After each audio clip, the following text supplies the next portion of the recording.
Hi, it's John, and in this video we're going to be going over the Heightmap system for our Desert RTS project.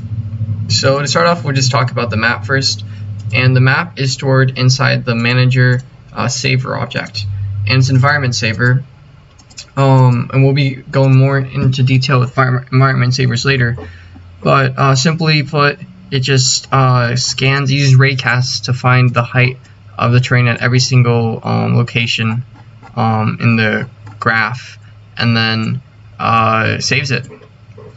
So let's test it out. Let's go into terrain and just raise the height a tiny bit. Put it to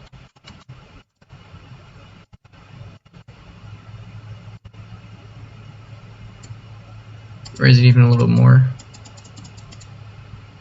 and then let's go into saver and hit scan. As you can see, the positions for every single node that was affected, or that represents the area of the terrain that was affected, has been changed to match the height. So now let's actually test it out with units to make sure that units are walking over these small hills that we created. Go into inventory and add the height set component.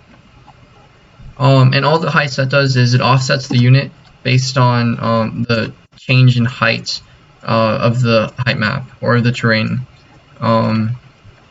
So let's apply this and test it out.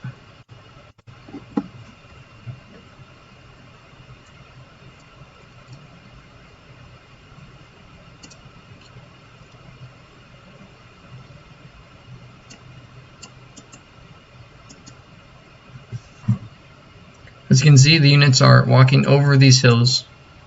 And sorry for the lag, I'm on my potato PC right now. Doesn't like me screen recording. Anyways, thanks for watching, happy developing.